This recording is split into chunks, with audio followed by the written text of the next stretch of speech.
তো মায়েরা আজকে ছেলেটা জাতিস্বার হয়েছে, মার স্তনদুগ্ধ পর্যন্ত পান করে না, সারা দিন শুধু মার কোলে বসে 12 দিন হয়ে যাচ্ছে, ছেলে কেঁদে যাচ্ছে।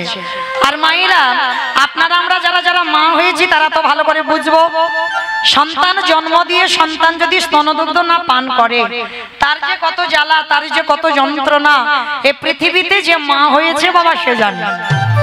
সন্তান জন্ম দিলে স্তনদুগ্ধ পান করাতে হবে, না হলে অসহ্য যন্ত্রণা। যে যন্ত্রণাটা বাবা পেয়েছিল আমার দেবকী মা, ভালো করে শোনো, দেবকী মা কংসের কারাগারে পাইনি। রাধে, ভালো করে শোনেন, কংসের কারাগারে চতুর্ভুজ নারায়ণ আবির্ভূত হলো, জন্ম নয়। মাতৃজঠর থেকে যেমন আপনারা জন্ম নেন, আমরা জন্ম নিই, ভগবান তো জন্ম নয়, আবির্ভূত হয়।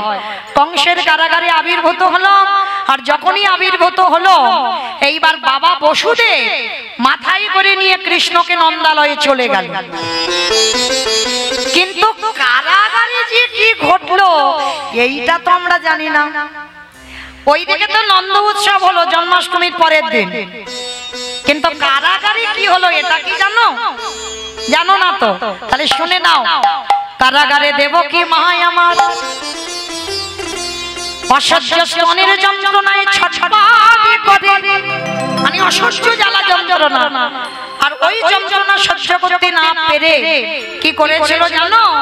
কারাগারের এক কোণে বসে দেবকী মা নিজের স্তন মর্দন করে দুগ্ধগুলো মাটিতে ফেলছে।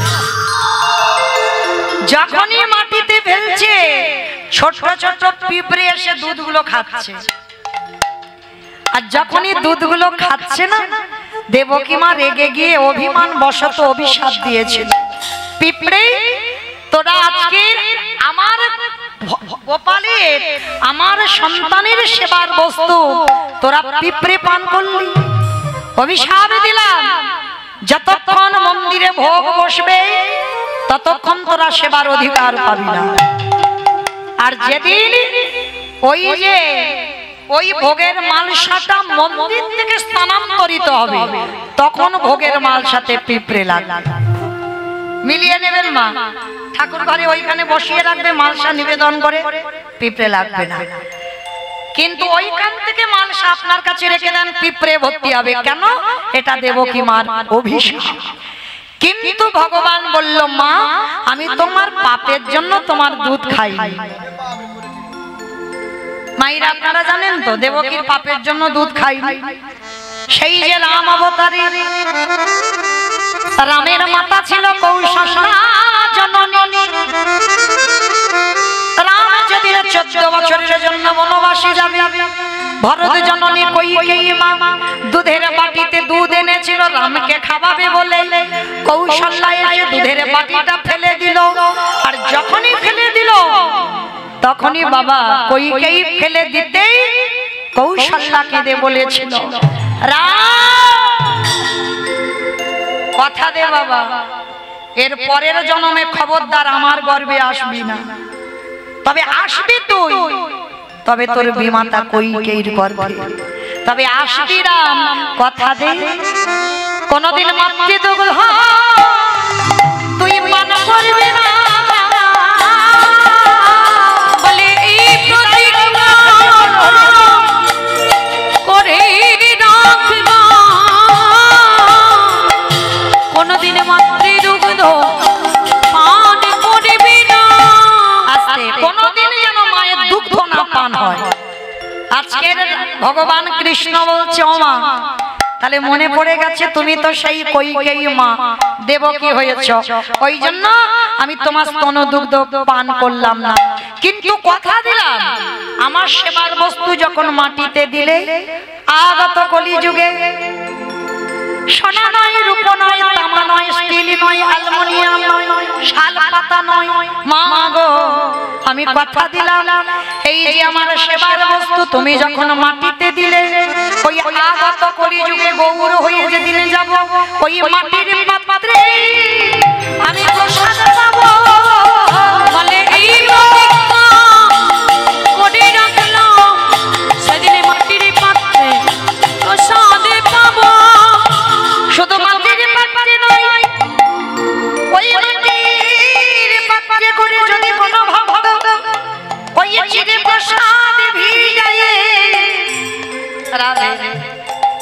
তো সেই সুদামার চোখের জলে ভিজা ছিল। কত বলবো, আধা ঘন্টা বাকি রাস হবে না। আমার মেয়ে মৌমিতারা মৌসুমী রাস গাইতে আসবে, ভালো রাস গায়, শ্রবণ করবে, ছোট্ট মেয়ে তো ভালো গায়। তো যাই হোক, তো আধা ঘন্টা সময় আছে, তো অধিকার অতটা যেতে পারবো না বাবা, কারণ আমার কমিটি ভাইরা বলেছিল সুদামার চরিত্রে একটু বর্ণনা করতে, কিন্তু বাবা বলেন সম্ভব কি? তাহলে তো এদিকে পুরাতে পারবো না, হ্যাঁ মানে আগোছালো হয়ে যাবে, এটা সমাপ্ত হবে না, ওটা সমাপ্ত হবে না।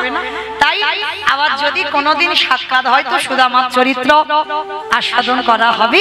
শুধু এইটুকু বললাম, সেই যেদিন সুদামা দ্বারকায় গিয়েছিল কৃষ্ণকে ওই খুদের নাড়ু আর চিড়ের পুটলিতে করে বেঁধে, আর যখন পুটলিটা খুঁটলো দেখলো যে নাড়ুর জন্য দুই বন্ধুর ঝগড়া, আজ বসুন্ধরা মা মাধুকরি করে সেই নাড়ু করে দিয়েছে, খুদের নাড়ু আর চিড়ে দিয়েছে। ও বাবা, সুদামা আমার চিবাতে দাঁতে ব্যথা লাগবে বলে তুই আবার চিড়ে ভিজিয়ে এনেছিস? ওরে কানাই রে, আমি বাড়ি থেকে চিড়া ভিজাইয়ে আনি না। ওরে কানাই রে, আসবার কালে আমি মনে মনে ভাবলাম তোর বদনে সবাই কত রাজ ভোগে তুলে দেয়, মিষ্টি মিষ্টান্ন প্রখান্ন সেবা দেয়, কিন্তু কানাই এই ভিখারির ভিক্ষে করা ছিড়ে তোর বদনে কেমন করে তুলে দেব? আরে এই কথা ভাবতে ভাবতে যখন রাস্তা দিয়ে আসছিলাম, পুটলিটা ছিল আমার বক্ষের পড়ে, আরে যখন আমার মনে এলো তুই রাজার ছেলে, তখন কি হলো জানিস? আমার চোখের জলে ছিড়ে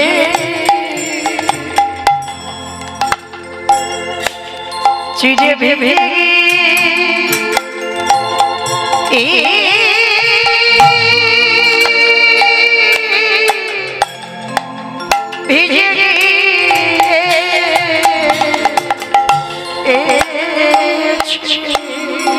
ওরে তোরে কথা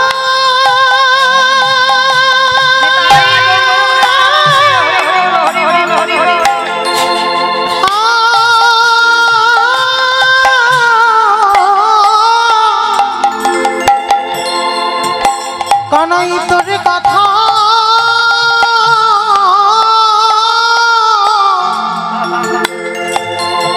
ভাবিতে ভাবিতে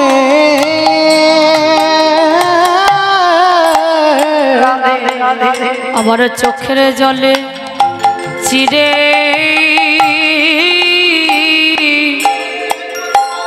চিড়ে ভিজে গিয়েছে। ওরে সুদামা রে, আমারে মন্ত্রে তন্ত্রে সবাই ডাকে বটে, ওরে সুদামা রে,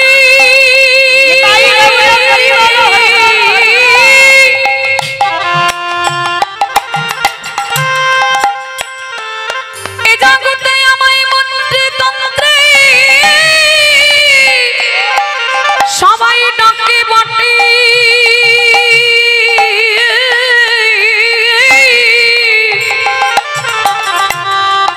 কিন্তু তোর মতো এমন করে প্রেমে দিয়ে প্রীতি দিয়ে নয়নের জলে ভেসে এমন করে কেউ না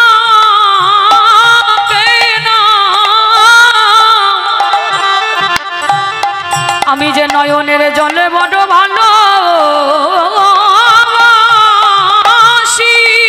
ওরে সুদামা তুই তো জানিস না, তুই তো জানিস না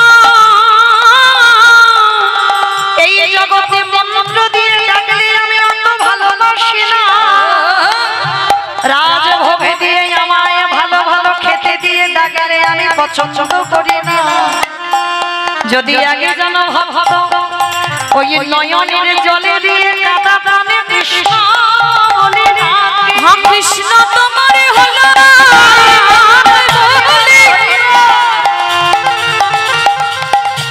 যদি কোনো ভক্ত নয়নের জলে দিয়ে একেবারে ডাকতে পারি, আমি যে এক জন্ম নয় দুই জন্ম নয়, আমি যে জন্মে জন্মে তার চরণের দাস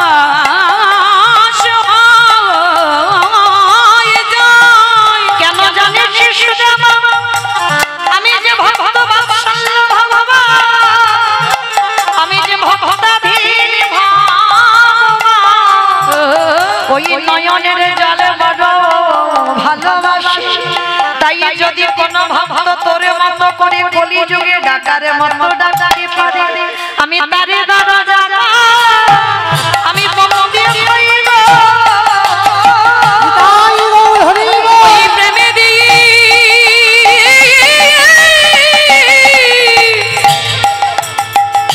ওই প্রেমে দিয়ে ডাকলে পরি আমি তার দান যাই ওগো বন্দি হই গো। আজকে সেই কলিযুগের ভগবান মাটির মাল সাথে করে চিড়ে প্রসাদ দিতেই হবে, তারপরে আমার প্রভু সেবা করে সন্তুষ্ট পায়। তাহলে সেদিন মা দেবকী মা বুঝেছিল সন্তান জন্ম নিয়ে স্তনদুগ্ধ না পান করলে কত কষ্ট, আর আজকে রুহিদাসের মা সেই জ্বালা পেল। আজকে যেই না রুহিদাসের মা ছেলে কাঁদছে থামে না, গ্রামের লোকজনেরা এসে বলল দিদি রামানন্দ স্বামীর কাছে চল। আর যেই না রামানন্দ শুনেছে 12 দিনের ছেলেটা খিলখিল করে হেসে উঠেছে। হ্যাঁ গো, রামানন্দ শুনে কেন হাসলো? বলে চলো যাই। এইবার রামানন্দের কাছে নিয়ে গেছে, আর রামানন্দ তো মৃত্যু হয়নি বাবা, শিষ্যের মৃত্যুর পর হয়েছে রুহিদাস। রামানন্দ স্বামী এখনো জীবিত আছে।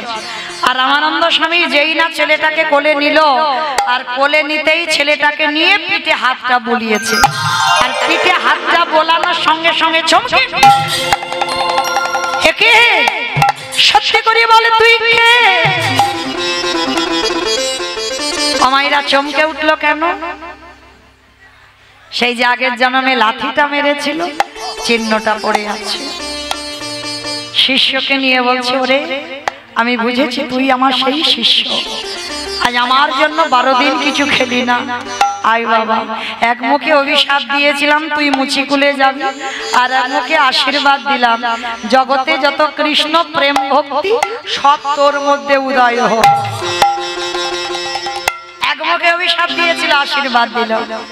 এইবারে ছোট্ট ছেলে 12 দিনের ছেলে বলল দয়াল গুরুদেব নদীর ঘাটে নৌকা না থাকলে এ ঘাটে থেকে ও ঘাটে যাওয়া যায় না। এই জগতে যারা যারা গুরু চরণ না ধরে ওগো গুরুদেব, ওই গুরুরূপী কান্ডারি বাইতে বাইতে শিষ্যকে নিয়ে চলে যায় গোলক বৃন্দাবনে। আরে গোলক বৃন্দাবনে যদি গুরুদেব নিয়ে যেতে পারে, সেইখানে বসে গুরু চরণ তলে বসে ওই না যুগল চরণ দর্শন হইব। ওই গুরু চরণ সারে কাঁদিলে ওগো যুগল চরণ দর্শন হয় গো। আস্তে এইবার ছেলেটার আশীর্বাদ দিল। আশীর্বাদ দিতে বাবা মা নিয়ে চলে এলো। ছেলেটা দিনে দিনে বড় হলো। রুহিদাসের বাবা মা প্রাণ ত্যাগ হলো, এ জন্মেও চলে গেল। রুহিদাস বড় হলো, ছেলে একটা ব্যবসা শুরু করেছে। ও মায়েরা, আমরা তো লাভের জন্য ব্যবসা করি, কোথায় গেলে কোন ব্যবসাটা করলে একটু বেশি লাভ পাওয়া যায়? রুহিদাসের এই ব্যবসা নয়, ব্যবসা করে কিন্তু লাভের জন্য নয়। প্রত্যেকদিন রুহিদাস 2 জোড়া করে জুতো বানায়, 1 জোড়া ফ্রিতে মানে বিনামূল্যে বৈষ্ণব সেবায় দিয়ে দেয়, আর 1 জোড়া জুতো বিক্রি করে রুহিদাসের সংসার চলে। একটা রাস্তায় ভক্ত যেতে যেতে প্রশ্ন করেছিল, আচ্ছা রোহিদাস, ধরো তোমার এক জোড়া জুতো বিক্রি হলো না, লাভ লোকসান তো থাকে, রোজ যে তোমার বিক্রি হবে তা তো নয়, ধরো এক জোড়া তুমি ফ্রিতে দিলে আর এক জোড়া যদি বিক্রি না হয়, সেদিন কি তুমি উপবাসে কাটাও? বলে না গো না, উপবাসে কাটাবো কেন? তাহলে কি করো? বলে শোনো, আমারে ঘরে জলধরে মূর্তি বসানো আছে, তার চরণে বসে যেদিন বাচ্চিকি জগতের আহারে কিছু জোটে না, ওই চরণ তলে বসে মনে তুলসী ভক্তি চন্দন নয়ন বাড়ি মিশ্রিত করে আমার গোবিন্দ চরণ তলে দিয়ে সকাল থেকে সারা রাত আমি কি পান করি জানো? হরি নামামৃত রস পান করি গো। আমার যে ক্ষুধা তৃষ্ণা সবে মিটে যায় গো, আমি হরি নামামৃত রস পান করি গো। দেখবেন বাবা, যারা ভক্তি জগতে ডুবেছে, খিদে যদি পাই, যেমন আমার এই বাবারা বসে আছেন সব জায়গায়, ওনাদের জন্য বললাম কি গাইবো আমি খুঁজে পাই না, সব জায়গায় পৌঁছে যায়। তাহলে এই যে আমি তো চেনা মানুষ, কিসের দরকার ছিল আসবার?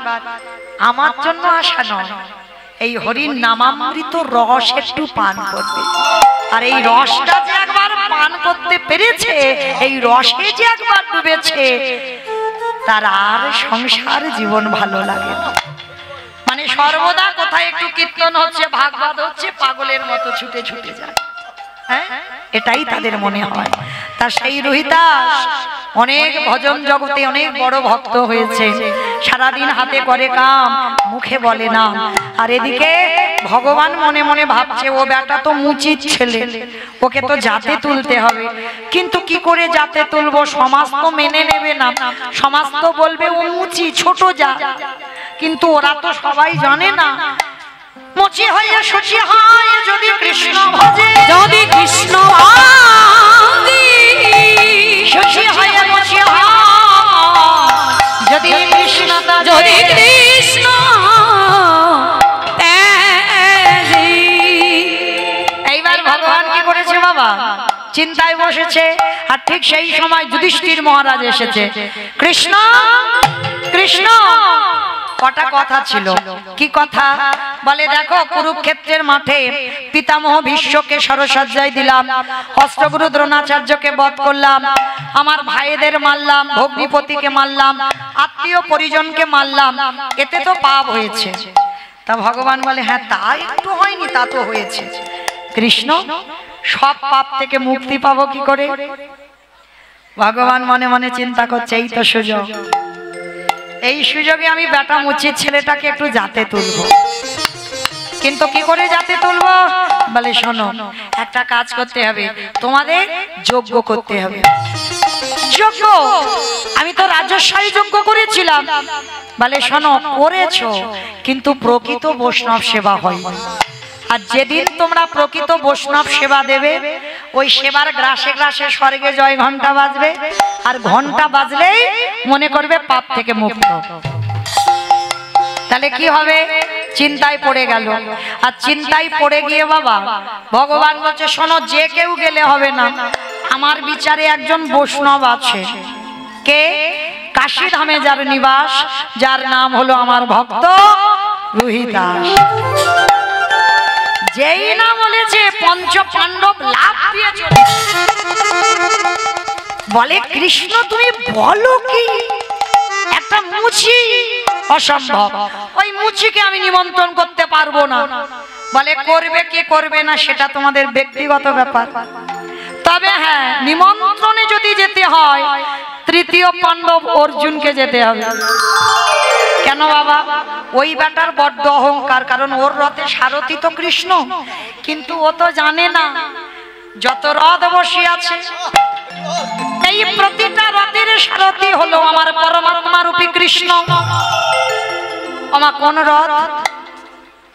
রক্ত মাংসে দেহ গড়া ঘর, এই যে রথ, এই রথের বাম দিকে হাত দিয়ে দেখেন ধপ ধপ, কি গো ওটা তো কৃষ্ণ। তাহলে এই রথের সারথি কৃষ্ণ, ওইটা আছে বলে এই রথের এত দাম। আর ওইটা যেদিন চলে যাবে বলো হরি হরি বলো হরি হরি। তাহলে রথে সারথিটা চালাচ্ছে তো। তা আজকের ভগবান যেই না বলেছে অর্জুন যাবে, অর্জুন বলছে কৃষ্ণ ও বেটা যাতে ধারে কাছে আসতে না পারে তার কায়দা একটা করে আসে। বেদনা হারে জয় শ্রী মোরারে নম নম প্রভু নম নম। বেদনা হরি জয় শ্রী মুরারে নাম নাম প্রভু নাম নাম। সন্ধ্যা সকালে ডাকি যে তোমারে, সন্ধ্যা সকালে ডাকি তোমারে। গৌরী মাঝারে বেদনা হরে জয় শ্রী মুরারে নাম নাম প্রভু নাম নাম। ইস,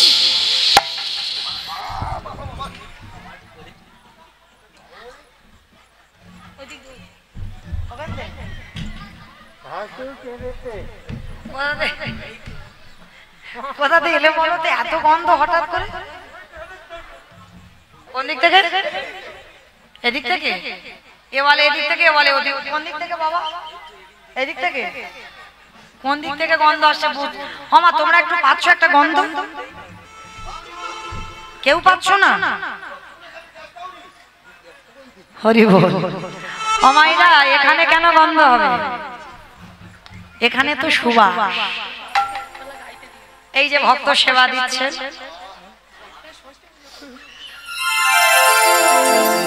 হ্যাঁ সেবা ষষ্ঠী পুজো হচ্ছে সেই কখন থেকে বাবা। ধন্য আমার কমিটি দাদাদের ধৈর্য বলিহারি।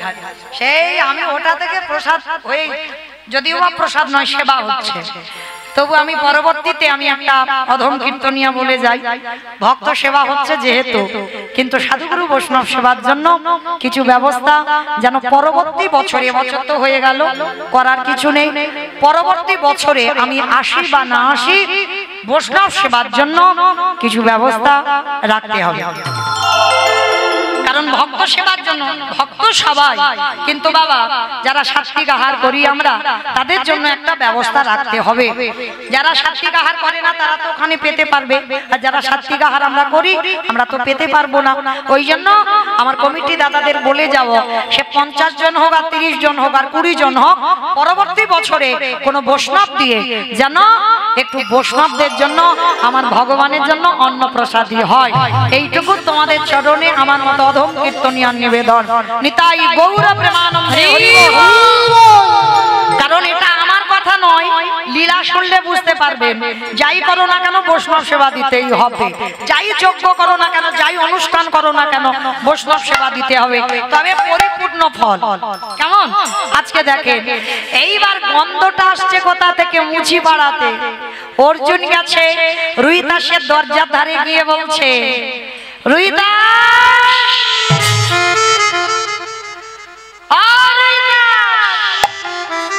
যেই না রুইদাস বলেছে, রুইদাস বেরিয়ে এসেছে। পার্থ আজ আমার দিনটা কত ভালো, তোমার মতো যার রথে সারথি আমার কৃষ্ণ সেই হাজির হয়েছে, এসো আমার ঘরে এসো। এই যে আমার তো আসার ইচ্ছা ছিল না, আমার কৃষ্ণ বললো এই জন্য এলাম।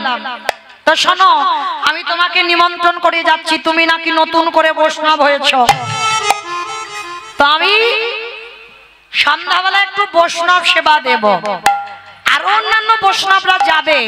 তা শোনো, তুমি যদি বৈষ্ণব হও তো আমার বাড়ির ধারে কাছে যাবে, আর যদি বৈষ্ণব না হও আমার বাড়ির ধারে কাছে যাওয়া তো দূরের কথা, মিথ্যা লবণান্ন ধ্বংস করতে আমার বাড়ির ধারে যাবে না। আমা কোনো বৈষ্ণবকে নিমন্ত্রণ করতে গিয়ে যদি এই রকম বলে, সে বৈষ্ণব আসবে? জগতে একটা দেখাতে পারবে এরকম বৈষ্ণব আসবে? বাবা দরকার নেই বাবা, এত অপমান, আমি যাব ওখানে ওই লবণ অন্ন ধ্বংস করতে? দরকার নেই, কেন যাব? আমার কি খাওয়া হয় না? কিন্তু বৈষ্ণব যে হবে তার এটা আসবে না। রোহিতাসের দিকে তাকিয়ে দেখো, করজোর করে বলছে, পার্থ আমি মুচি না, আমি বৈষ্ণব, সে তো আমি জানি না, সে জানি আমার কৃষ্ণ দয়াময়। তবে তুমি যখন বলছো আমি যাব, তবে তার আগে একটা কথা, আগে আমার বাড়িতে এসেছো, একটু প্রসাদ পাও। অসম্ভব, আমি অর্জুন, ক্ষত্রিয় কুলের ছেলে, তৃতীয় পাণ্ডব, আর আমি কিনা প্রসাদ পাবো একটা মুচির বাড়িতে? বলে দেখো পার্থ, তোমার কৃষ্ণ তো আমার মুচিকুলে জন্ম দিয়েছে, কি করব বলো? অসম্ভব, আমি যেতে পারবো না। দেখো পার্থ, তুমি যদি না আসো আমি তোমার বাড়ি কি করে প্রসাদ পাবো? অর্জুন মনে মনে করছে, এই রে, এবার কৃষ্ণ যদি রেগে যায়, এ বেটা যদি না যায়, এখন কি জ্বালায় পড়ে। বাবা কি গন্ধ গো, জানা গন্ধ মাতার দ্বিগুণ গন্ধ বের করছে আমার কৃষ্ণ। হ্যাঁ, যেই না গন্ধ বের করেছে বাবা, চারিদিকে ওই চামড়া ঢিবি করা আছে, বড় বড় পোকা বাইছে, আর নাকটা চেপে ধরেছে, জানা গন্ধ তার দ্বিগুণ গন্ধ কৃষ্ণ বের করছে। উপায় নেই বাবা, প্রবেশ করেছে রোহিতাসের ঘরে, আর যেই প্রবেশ করেছে বাবা, একটা চামড়ার পাত্রে করে তেল এনেছে, সর্ষের তেল। পার্থ, দুপুর বেলা হলো, স্নানটা করো, তারপরে প্রসাদ পাবে। বলে এটা কি? বলে সর্ষের তেল। কি? আমি অর্জুন মাগবো সর্ষের তেল? আমি গোলাপ জল, কর্পূর, তাম্বুল ব্যবহার করি। বলে দেখো, তোমার কৃষ্ণ তো আমার গোলাপ জল কিছু দেয়, সর্ষের তেল দিয়েছে, আমি কি করব বলো? যা দিয়েছে তাই নাও। বৈষ্ণবদের কথা বলার ধরনটা ঠিক এরকম হয়, যা দিয়েছে তাই নাও। অসম্ভব, আমি পারবো না। এদিকে কৃষ্ণের কথা মনে পড়ছে, যদি আবার আমার উপরে রেগে যায় তাহলে কি হবে? কৃষ্ণ, আমাকে কোন নরকে তুই ফেললি বল? এই নরকে কি মানুষ আসে? এইবার নাকটাকে চেপে ধরে বলছে, দাও। তেলটা মাথায় দিয়েছে, আর যেই তেল দিয়েছে বা জল দিতে হবে, বলছে জল কই? বলে পার্থ, ওই যে দূরে দেখা যাচ্ছে একটা কুয়ো, ওইখানে দেখবে ঘটি আছে, উপরে জল, ঘটিতে করে জল কাটিয়ে স্নান করে এসো। এইবার অর্জুন যাচ্ছে কুয়োর কাছে।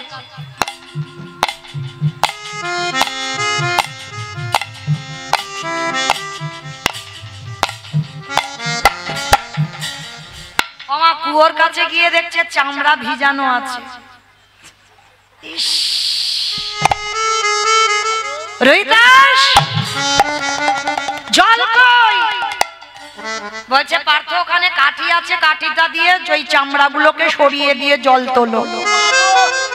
সর্বনাশ, ওমা, চামড়া যদি জলে ভিজানো হয় কিরম, নাড়লে কিরম হবে? হেভি হবে, হেভি হেভি। গো, আমি এবার কি করব কৃষ্ণ? এই জলে কি স্নান হয়? উপায় নেই বাবা, কৃষ্ণ আজ্ঞা পালন করতে হবে। ঘটিটা নিয়েছি, ঘটিটা নিয়ে সবে মাত্র জলটা দেখে না, মকর বাহিনী গঙ্গা বসে আছে। মা,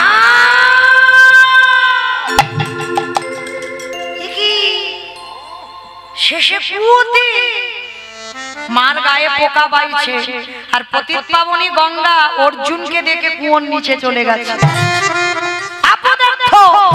আমাকে ছুবি না, তুই হলি পাপী। মা, আমি পাপী, তুই শুধু পাপী নস, তুই হলি মহাপাপী। মা, আমি নই মহাপাপী। তা খাল বিল, নদী নালা, পুকুর ঘাট, সাগর সমুদ্র থাকতে তা তুই কুয়োতে কেন মা? অর্জুন, এই কোটি কোটি মানুষ সবাই আমার জলে ডুব দেয়। কি মায়েরা গঙ্গায় স্নান করো তো, আর যদি একবার গঙ্গায় ডুব দাও কি হবে জানো? সারা বছরে যত পাপ করেছি সব চলে যায় ধুয়ে। আচ্ছা বলো, কোটি কোটি মানুষ স্নান করে গঙ্গার জলে, সবার পাপ মা গঙ্গা মাথায় নেয়, তা বাবা গঙ্গাকে কোথাও ধুতে হবে না? গঙ্গা বলছে আমাকে তো ধুতে হবে। তা আজকের অর্জুন বলছে, ও মাতা, সমুদ্রে তো যেতে পারতিস, অনেক জল ছিল, খোলামেলায় ভালো করে ধুতে পারতিস। অর্জুন, এই কোটি কোটি মানুষের পাপ সমুদ্রে গেলে ধোয়া যাবে না। আমি রোহিতাসের কুয়োতে কেন আছি জানিস? সারাদিন চলে যায়, দিনের মধ্যে রোহিদাস আগেবার তারে দুটো চরণ আমার বুকের উপরে তুলে দেয়, আর ওই বৈষ্ণবীর চরণ যুগলে যখন আমার বুকে পায় তাতে কি হয় জানিস? ওই যখন বৈষ্ণবীর চরণ দুটো বুকে ধরি তখন কি হয় জানিস? এই কোটি কোটি পা আমারে ধুয়ে যায় গো, ওই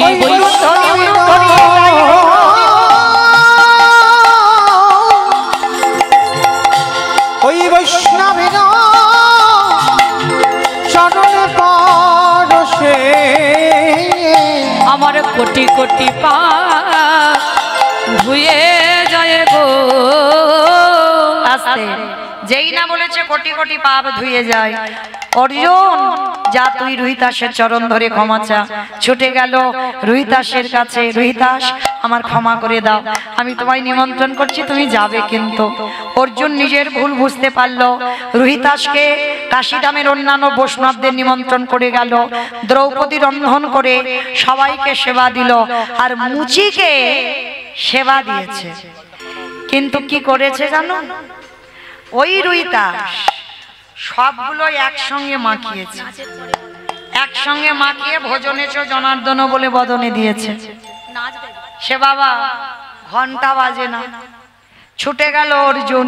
কি হলো কৃষ্ণ, ঘন্টা বাজলো না কেন? বলে নয়ন ইঙ্গিত করে দেখালো দ্রৌপদী পাপ করেছে। কি পাপ? বলে বৈষ্ণব অপরাধ। ও মাইরা একটা কথা বলি, যারা বৈষ্ণব আমরা হয়েছি, যদিও বা আমাদের দ্বারা অসম্ভব, কিন্তু প্রকৃত বৈষ্ণবের একটা নিয়ম আছে। কি নিয়ম জানো? এই যে কি রান্না হয়েছে জানো? বলো। কুমড়ো ঘ্যাট, ডাল, পাঁচ মিশিলি, চাটনি। আচ্ছা এতগুলো হয়েছে। আচ্ছা আলু ভাজা, আলু ভাজা। আচ্ছা যদিও বা এরা এখনো কিছু পাইনি সেবা টেবা, তো যারা যারা পেয়েছো, আচ্ছা মা সবার কি এক রকমের স্বাদ লেগেছে? অনেকের কুমড়ো ভালো লেগেছে, অনেকের ডাল ভালো লেগেছে, অনেকের আলু ভাজা, অনেকের চাটনি, পাঁচ মেশেলি, তাই না? অনেকের অনেক রকমের স্বাদ লাগে জিহ্বা। কিন্তু বৈষ্ণবে যে হবে ওই আলাদা আলাদা করে স্বাদ পেলে হবে না। ডাল, আলু ভাজা, চাটনি, পায়েস, পাঁপড়, পাঁচ মিশিলি সব একসঙ্গে মাখাতে হবে।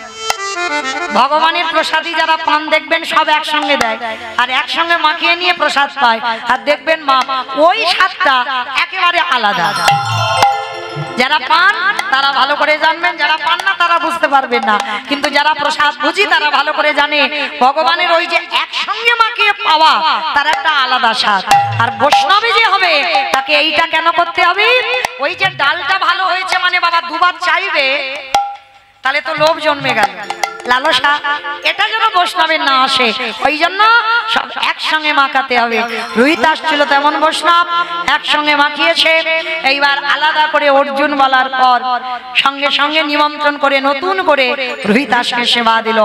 সোনার থালায় রূপোর থালায় ধূপ দিবে প্রদীপে ঘন্টা বাজিয়ে যেই না রোহিতাসের চরণে নিবেদন করলো, আকাশ দিল, সঙ্গে সঙ্গে হলো কি গো, স্বর্গ হতে জয় ঘন্টা বাজিতে লাগিল, স্বর্গ হইতে জয় ঘন্টা বাজিতে লাগিল, স্বর্গ হতে জয় ঘন্টা বাজিতে লাগিল, স্বর্গ হতে জয় ঘন্টা বাজিতে লাগিল, উলুধ্বনি হরিধ্বনি করিতে লাগিল, এবার উলুধ্বনি হরিধ্বনি করিতে লাগিল, জয় রাহ জয় রাহ, জয় রাহ জয় রাহ, ভক্তির নামে তোমরা, জয় রাহ জয় রাহ, ভক্তির নামে তোমরা, জয় রাহ জয় রাহ।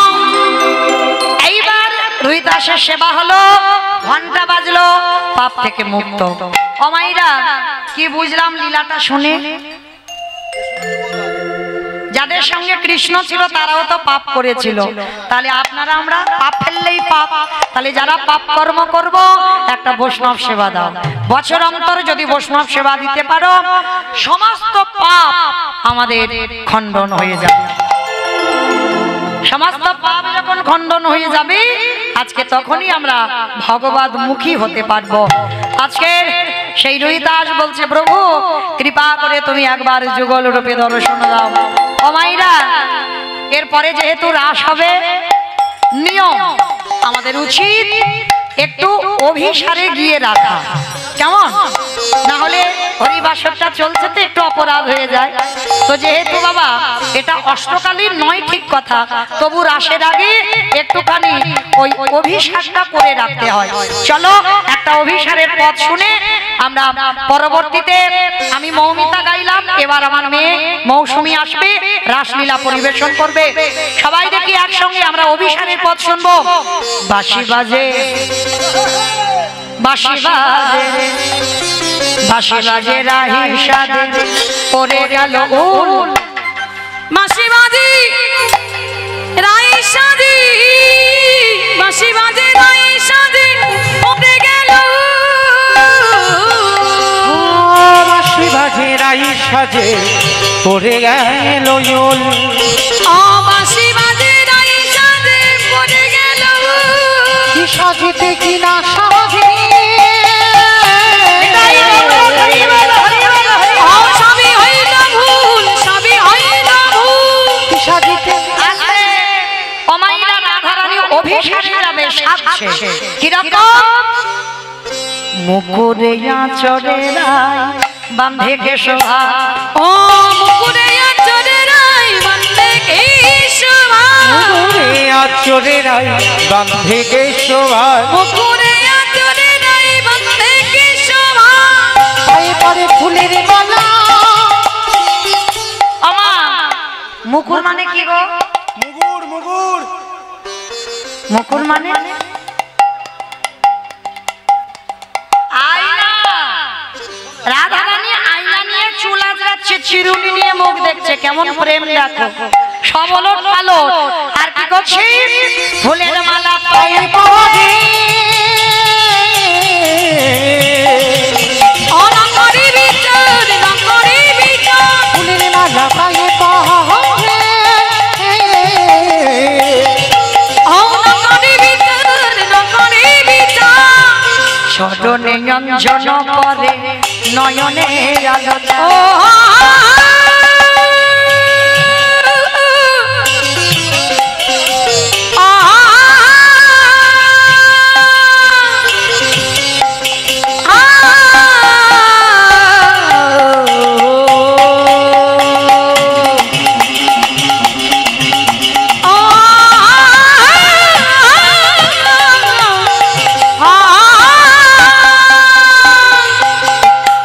চরণে অঞ্জন পরে নয়নে আলতা।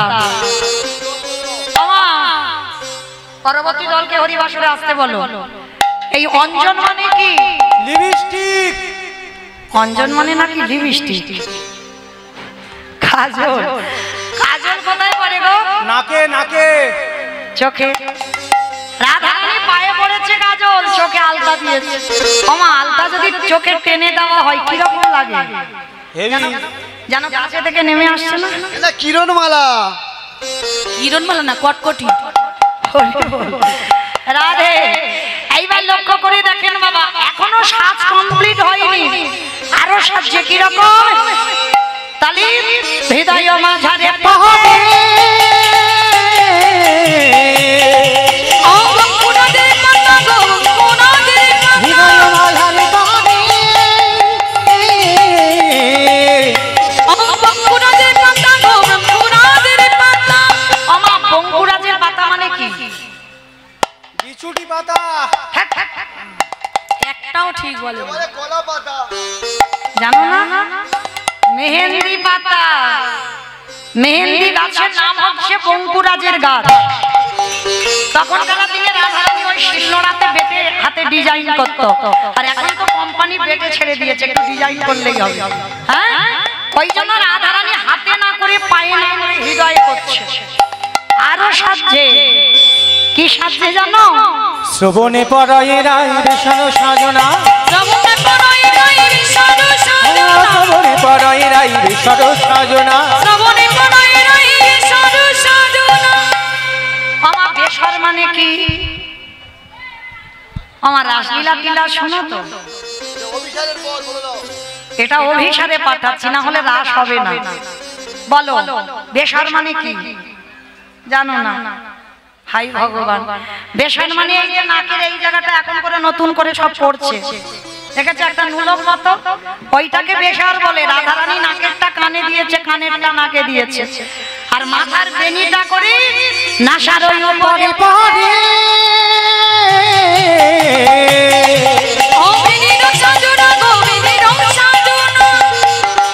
আমার চুলের বেনি করে পাশে ফেলে নয় পিছনে ফেলে, রাধারানী নাকের উপর দিয়ে ফেলেছে। সেজেছি তো, কিরকম দেখতে হলো রে আমা? আমি তো অভিসারে যাব, কিরকম লাগছে বলো তো একটু আমার?